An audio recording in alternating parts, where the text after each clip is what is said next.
There is a moment, a very strange moment, where something that once felt distant suddenly starts feeling possible.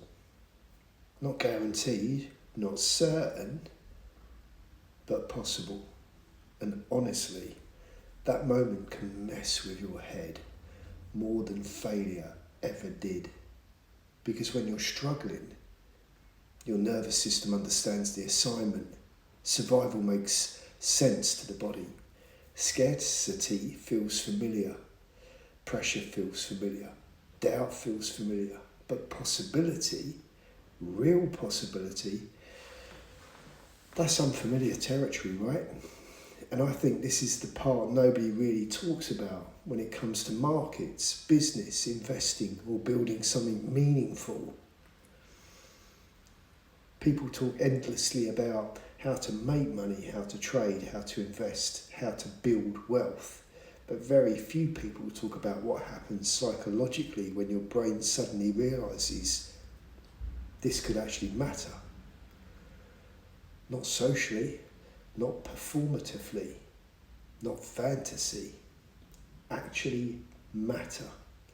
And that's a very different experience, because at first you think you want the opportunity until the opportunity starts becoming real. Then suddenly your whole internal world changes, because there's a huge difference between wanting a better life and realising you may actually be standing at the door of one. That's the shift. And I think a lot of people underestimate how psychologically destabilising that can be, because the human nervous system doesn't automatically update overnight. Your external reality can start changing faster than your internal identity. And when that happens, you get friction, you get disbelief, you get emotional static, you get moments where your mind quietly says, wait, are we actually doing this? And that's where I think many people unconsciously sabotage themselves, not because they're incapable, but because their new reality feels unfamiliar. See, most people are calibrated to their past income, past struggles, past limitations, past environments, past versions of themselves.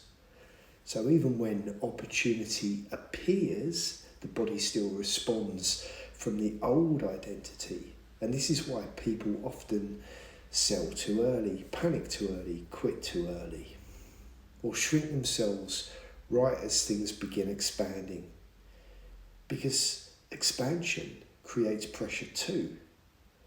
And I've really been reflecting on this recently, not from a place of hype, but from a place of, and not from a place of fantasy, but from a place of observation. There comes a point where you realise, I've actually spent years studying this, years watching behaviour, years watching market cycles, years studying psychology, liquidity, emotion, rotation, human reaction under pressure. And eventually there's a moment where you stop looking at your portfolio emotionally and start looking at it structurally. That's a completely different mindset. Because now you're no longer behaving like someone chasing dopamine. You're behaving like someone allocating capital. That's the shift. And honestly, I think that's one of the biggest identity transitions a person can experience. Especially if you don't come from money. Especially if you didn't grow up around investing. Especially if your nervous system was shaped more by survival than abundance. Because the brain almost struggles to process scale. The numbers stop looking abstract and they start feeling heavy, not in a bad way, in a responsibility way. You start realising, if this works, I need to handle this properly. And that thought alone changes your behaviour. because serious opportunity demands emotional regulation, not excitement. Regulation. That's the word. And I think this is where people misunderstand what an operator mindset actually is. People think it means emotionless, cold, aggressive, hyperconfident. I don't think it's any of those things. I think a real operator mindset is calm, structured, observant, measured. It's the ability to stay psychologically stable while reality changes around you. That's the skill. Because markets will test everything. Your patience, your greed, your fear, your identity, your nervous system constantly. And if your internal world is unstable, you'll react to every movement emotionally. But if your internal world becomes regulated, you stop reacting, you start observing. And observation changes everything.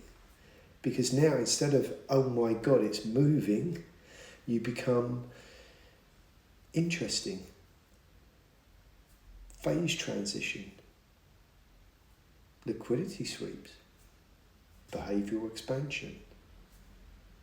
That emotional distance matters massively, and I genuinely believe this applies far beyond markets. It applies to life, relationships, business, performance, recovery, growth.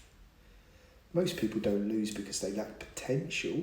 They lose because their nervous system can't hold the pressure of expansion. So they unconsciously return to familiarity. And the familiarity often looks like chaos, overthinking, self-sabotage, distraction, impulsive decisions. Because the known feels safer than the unknown, even if the unknown is better. That's the paradox. And I think recognising this is incredibly important, because if you understand this, you stop judging yourself for feeling strange during periods of growth. You stop thinking, why does this feel so surreal? Why does this feel hard to believe? Of course it does. You haven't lived this version of your life before. Your nervous system is literally adapting in real time. And honestly, that awareness alone can help people massively, because it allows you to approach growth with structure instead of panic. And that's really what this series is about.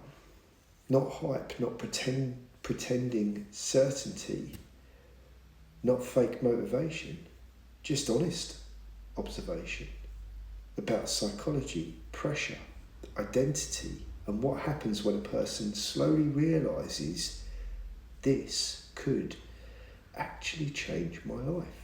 And maybe the real challenge isn't getting the opportunity. Maybe the real challenge is becoming the person capable of handling it calmly. That's the operator shift. Calm, structured, executed,